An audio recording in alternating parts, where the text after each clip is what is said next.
ඉස්සෙල්ලා අපි ප්‍රස්ථාරය ගොඩක් කට්ටියට තියෙන ප්‍රශ්නය තමයි ප්‍රස්ථාරය අඳ ගන්න පුළුවන්. හරි. ප්‍රස්ථාරය අඳ ගන්න පුළුවන්.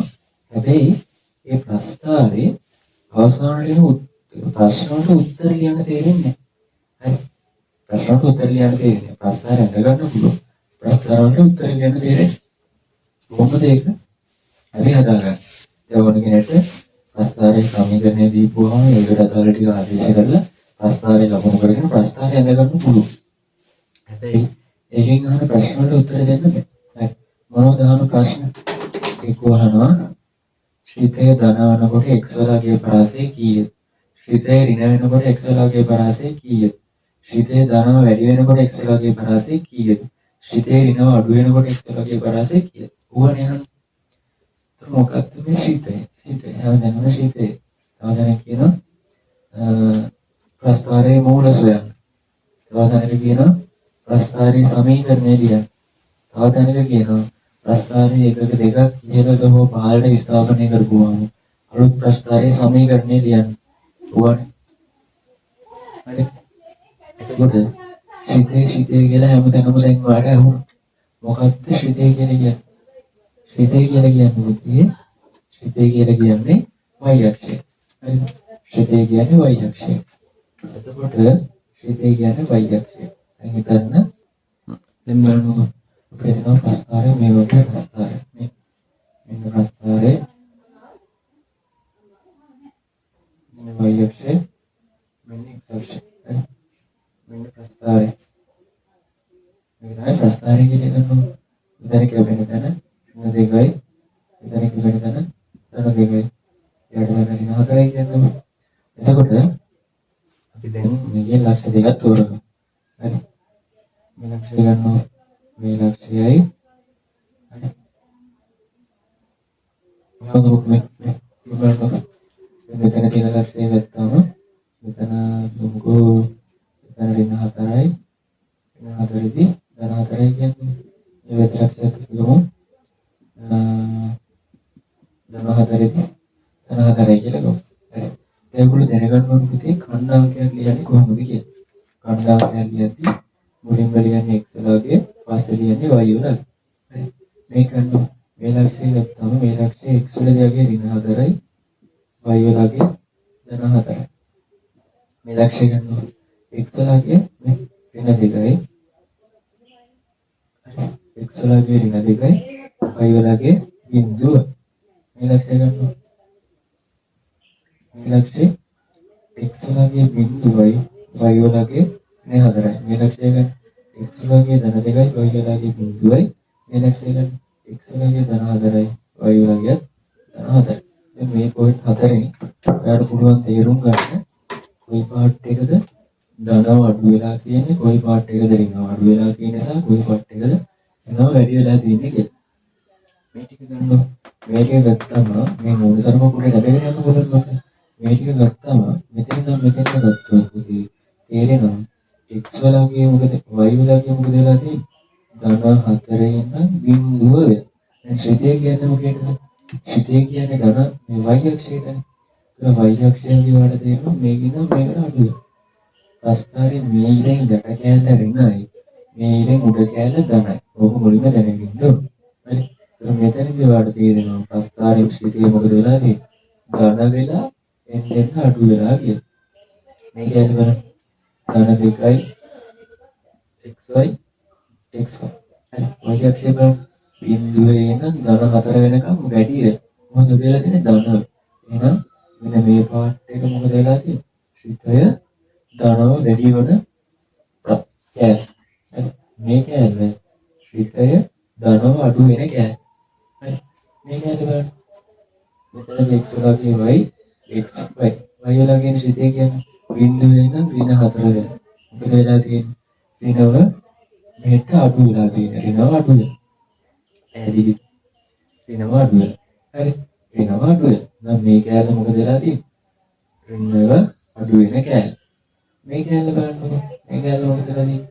බිඳුවේ y වලගේ ඍණ 4 ඉඳන් බිඳුවට වැඩි වෙනවා. ඒ කියන්නේ ඍණව වැඩි වෙනවා. මේක ධනව වැඩි වෙලා මේක ධන අඩු වෙලා මේක ඍණව අඩු වෙලා මේක ඍණව වැඩි වෙනවා. ඔය තමයි ප්‍රදේශ ටික. හරිද? එතකොට බලන්න අපේ ගන්න මොකද?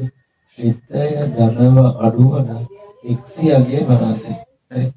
එක්සියගේ පරාසය ඍණ 2, ඍණ 4, තව ඍණ 8, ඍණ 12 ඔය වෙන්න පුළුවන්.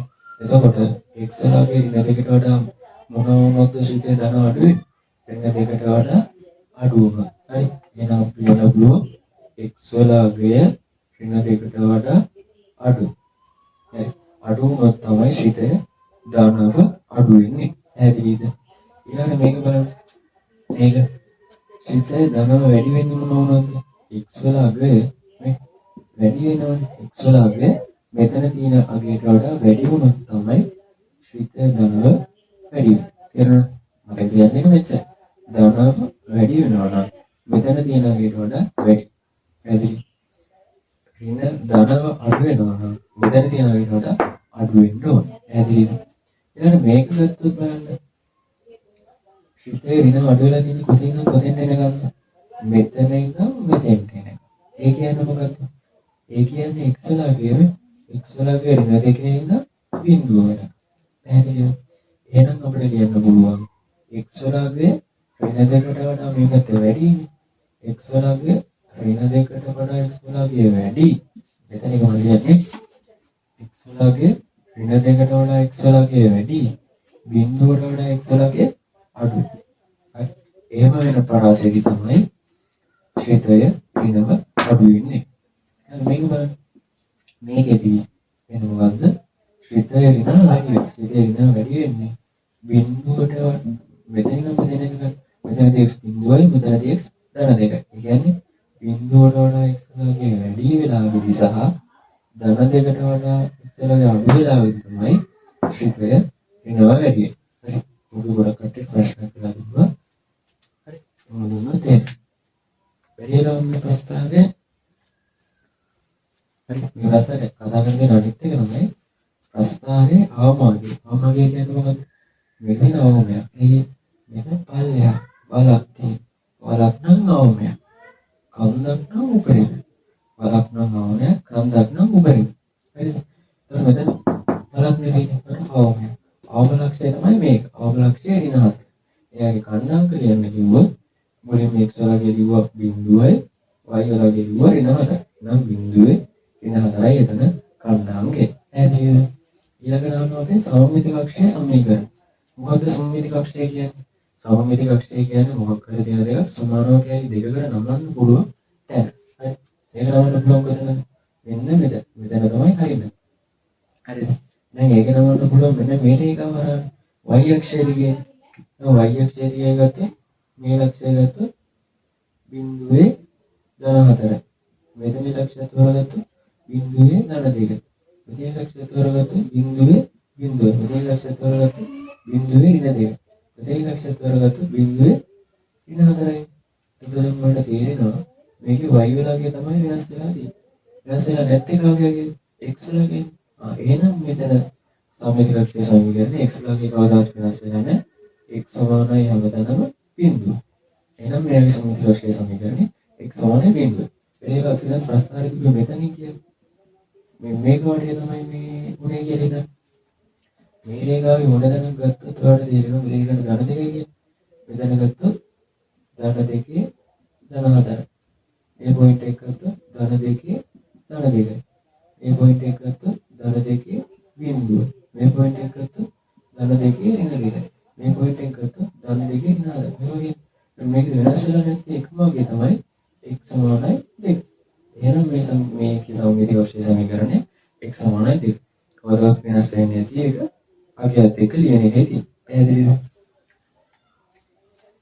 ඊට පස්සේ අපිට ලියන්න කියනවා ප්‍රස්තාවයේ මූල සොයන්න කියලා. ප්‍රස්තාවයේ මූල නැත්නම් ශ්‍රිතයේ මූල. ශ්‍රිතයේ මූල කියන්නේ මූල කියන්නේ y සමානයි බිඳුව වෙනකොට x වල අගයයි. හරි. y සමානයි බිඳුව වෙන්නේ කොතනද? මෙතනදී. එහෙනම් x වල කියන්නේ මොනවද? මෙන්න මේකයි මෙන්න මේක. මූල සොයන්න කිව්වම ලියන්න දෙන්නේ y සමානයි බිඳුව වෙනකොට x වල අගය. මොනවද? ඉතින් දිනවල දෙක ඊළඟ x සමානයි ඍණ 2 හෝ x සමානයි ධන 2. මෙතන ප්‍රස්ථාරයේ මූල සාධිකුව හොයන්න. හරිද? ඊට පස්සේ බලමු මේ ප්‍රස්ථාරයේ අනිත් පැත්තට තිබ්බොත් ගොඩක් කටේ අමාරු පාඩ තමයි මම කියලා දෙන්නේ. හරි. මේ ප්‍රස්ථාරයේ අනිත් පැත්තට තිබ්බ විදිහට ගහතරයි කියලා මෙතන ධන 3යි මෙතන ධන 3යි මෙතන ඍණ 3යි මෙතන ඍණ 1යි මෙතන ධන 1යි මේක අරුම ලක්ෂයේ ධන 4යි කියමු. මේක තියෙන උපරිමයට අවමයන්ද මාට අර ධනව වැඩි වෙන පාර්ට් එක ඍණව අඩු වෙන පාර්ට් එක ඔබ තේරෙන්නේ නැත්නම් ඔයා තේරුම් ගන්න මේරෙන් පල්ලෙහා ප්‍රස්ථාරයේ ඍණයි මේරෙන් උඩ ප්‍රස්ථාරයේ ධනයි. හරිද? පල්ලෙහා ඍණයි උඩ ධනයි. හරිද? මතක තියාගන්න මෙච්චරයි. මොනවද? මේ පොයින්ට් එකට වඩා අඩු වුණොත් මේ කැලේ මේ පොයින්ට් එකට වඩා මේ පැත්තට ප්‍රස්ථාරය යනකොට මේ කැලේ ඉන්නේ. තේරෙනවද? මෙතනත් අතර මේ කැලේ තියෙනවා. මෙතනත් අතර මේ කැලේ තියෙනවා. මෙතෙන්ට වඩා වැඩි වුණොත් මේ කැලේ.